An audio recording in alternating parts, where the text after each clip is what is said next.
12월 16일 토요일 날마다 주께로 큐티 가이드 시작하겠습니다. 오늘 본문은 잠언 21장 21절에서 31절입니다. 승리하게 하시는 하나님이란 제목으로 받은 은혜를 나눠보도록 하겠습니다. 내용 관찰 1번입니다. 공의와 인자를 구하는 자는 무엇을 얻습니까? 공의와 인자를 따라 구하는 자는 생명과 공의와 영광을 얻느니라. 아멘. 본절은 의와 사랑의 길을 걷는 사람이 누릴 상급에 대해서 말해주고 있습니다. 공의는 하나님과 사람 앞에서 올바로 행하는 것, 그리고 인자는 사람을 사랑하는 것을 의미합니다. 사람이 성공적인 삶을 살기 위한 두 가지 요소로 의와 사랑이 필요하다는 것입니다. 그리고 이 두 가지는 함께 있을 때 그 가치가 배가 될 수 있습니다. 의만 있고 사랑이 없는 사람은 무정해지기 쉽고, 반대로 사랑만 있고 의가 없으면 나약하고 문란해질 수 있습니다. 그러므로 공의와 인자는 계속적으로 추구해야 합니다. 이러한 삶을 살아가는 사람에게 세 가지 축복이 주어지는데 생명과 공의와 영광입니다. 의와 사랑을 계속해서 행하는 사람은 세상에서 이웃의 존경을 받고 내세에서 하나님께서 예비하신 영광의 축복을 누릴 수 있습니다. 내용 관찰 2번입니다. 무례하고 교만한 자의 이름을 무엇이라고 합니까? 무례하고 교만한 자를 이름하여 망령된 자라 하나니 이는 넘치는 교만으로 행함이니라. 아멘. 우리는 일상에서 버릇없는 아이들을 보면 참 요즘 애들은 버릇없어, 무례하다라는 말을 많이 합니다. 그런데 예의 없다라고 하는 무례를 이야기할 때 아이가 어른에게 행하는 무례가 더 많을까요? 아니면 어른이 아이에게 행하는 무례가 더 많을까요? 저는 어른이 아이들에게 행하는 무례가 더 많다라는 생각이 듭니다. 어른의 잠재의식 속에 아이들에게 예의를 갖추지 않아도 된다는 생각이 내재되어 있기에 쉽게 무례하게 말하고 행동하는 것 같습니다. 오늘 본문은 무례하고 교만한 자를 망령된 자라 부르고 있습니다.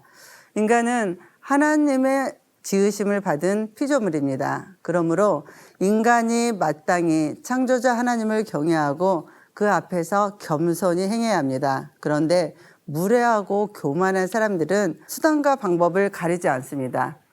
그렇게 쌓은 세상 영광을 통해 그들은 거침없이 내 앞에 두려운 것이 없다라고 말합니다. 이것이 망령된 자의 특징입니다.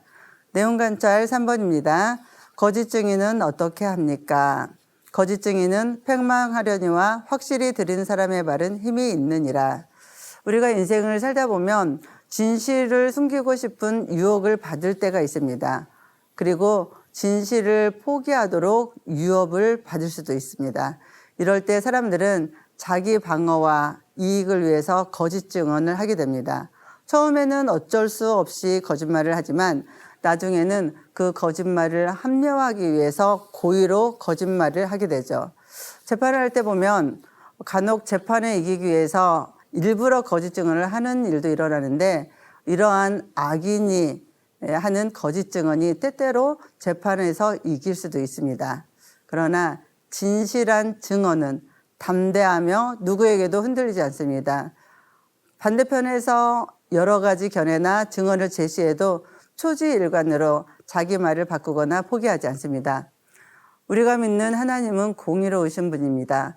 공의로우신 하나님은 인생의 모든 일을 바라보고 살피시고 계십니다. 거짓 증인을 찾아내서 반드시 합당한 대가를 받게 하십니다. 그러므로 거짓말은 영원히 감출 수 없음을 기억하시기 바랍니다. 연구와 묵상 4번입니다. 성공과 패망에 있어 인간의 노력과 하나님의 뜻은 어떤 관계가 있는지 묵상해 봅시다. 싸울날을 위하여 마병을 예비하거니와 이김은 여호와께 있느니라. 아멘. 본문에서 전쟁에서 승리가 하나님께 달려 있다는 말씀입니다. 싸울날을 위하여 마병을 예비한다는 것은 전쟁을 위해 군사력을 비축하는 것을 말하는데 마병은 고대 전쟁에서 가장 강력한 무기였다고 합니다.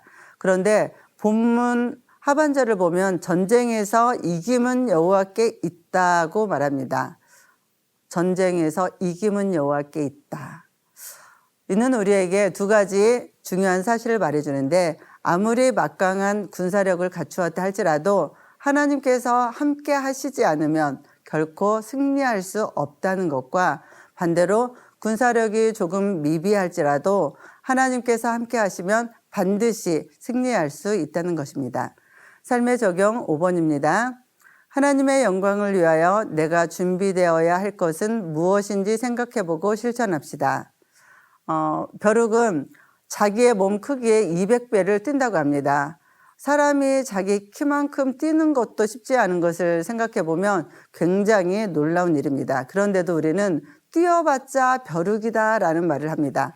왜냐하면 벼룩은 워낙 크기가 작기 때문에 200배를 뛰어도 우리가 볼 때는 그 높이가 아무것도 아니라는 것이죠. 마찬가지로 우리가 아무리 많은 능력을 가지고 있는 것 같아도 하나님께서 보실 때는 아무것도 아니라는 것입니다. 우리가 아무리 수고해도 또 노력하고 헛된 수고, 헛된 노력이 될 수 있다는 것입니다. 그러므로 전쟁 같은 삶 속에서 승리하기 위해서는 믿음이 있어야 합니다. 세상의 주관자이신 하나님을 기억하고 말씀에 의지하여 겸손함으로 정직하게 살아갈 때 나의 삶을 통해 하나님께 영광을 돌리게 됩니다. 정직하게 말씀에 순종함으로 하나님의 공의를 실현하는 맑은샘 강천교회 성도님들이 되시기를 주님의 이름으로 축복합니다.